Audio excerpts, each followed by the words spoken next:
성경에는 모든 민족을 복주시겠다는 선교에 대한 하나님의 뜻이 분명하게 나타나 있습니다. 한두 구절에 국한된 것이 아닙니다. 성경 전체가 선교에 대해 말하고 있습니다. 하나님께서는 선교를 위임함으로써 우리에게 역할을 부여하십니다. 하나님께서는 성경을 통하여 우리가 전할 메시지를 주십니다.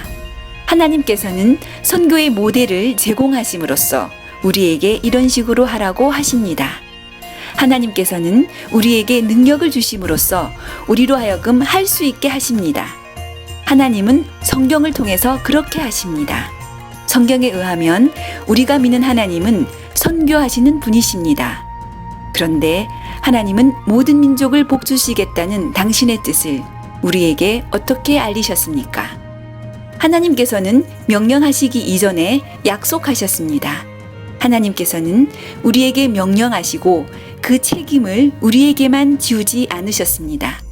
하나님은 오히려 약속하심으로써 우리의 책임보다 하나님의 주도권을 강조하셨습니다. 하나님께서 친히 하시겠다는 것입니다. 선교의 주체는 우리가 아니라 하나님이시라는 것을 강조하시는 것입니다. 하나님께서 아브라함에게 약속하셨습니다. 내가 너로 큰 민족을 이루고 내게 복을 주어 내 이름을 창대하게 하리니 너는 복이 될지라. 너를 축복하는 자에게는 내가 복을 내리고 너를 저주하는 자에게는 내가 저주하리니 땅의 모든 족속이 너로 말미암아 복을 얻을 것이라. 성경의 나머지 부분은 하나님께서 이 약속을 어떻게 이루어 가시는가에 관한 이야기입니다. 하나님이 친히 약속하셨기 때문에 땅의 모든 족속에게 복을 주실 것이라는 하나님의 목적은 분명히 이루어질 것입니다. 창세기부터 요한계시록까지 성경 전체가 이것에 관한 이야기입니다. 아브라함과 이스라엘 백성의 이야기, 예수님과 교회의 이야기, 그리고 요한계시록에서 모든 민족이 하나님의 성전에서 흘러나오는 복으로 차고 넘치는 이야기까지 하나님께서 어떻게 당신의 이 약속을 이루어 가시는가에 관한 내용으로 성경은 가득 차 있습니다. 이 이야기 안에 우리가 있습니다. 하나님께서는 어떻게 이 약속을 이루어 가실까요? 먼저 하나님께서는 점진적으로 이 약속을 이루어 가십니다. 과거에 아브라함에게 주신 약속은 아브라함의 자손인 이스라엘 백성 안에서 이루어졌습니다.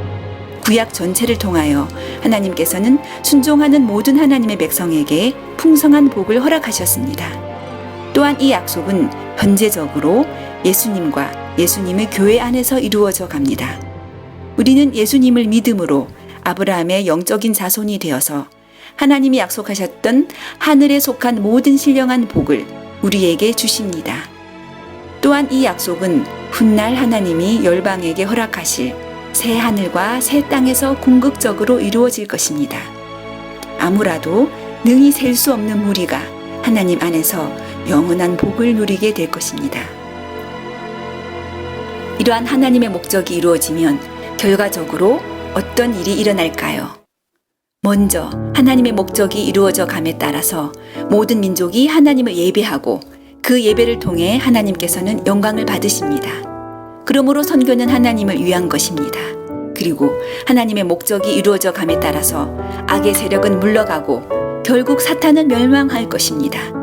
의로우신 하나님께서는 자신을 위해서, 사람들을 위해서 악한 세력을 정복하시고 왕으로서 이 세상을 통치하실 것입니다.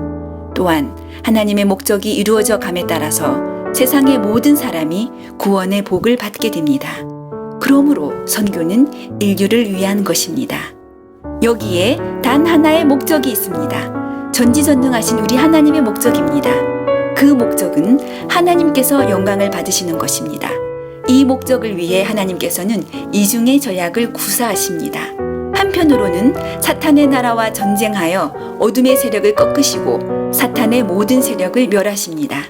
다른 측면에서 하나님께서는 그리스도의 십자가와 부활의 은혜로 당신의 백성을 구속하십니다.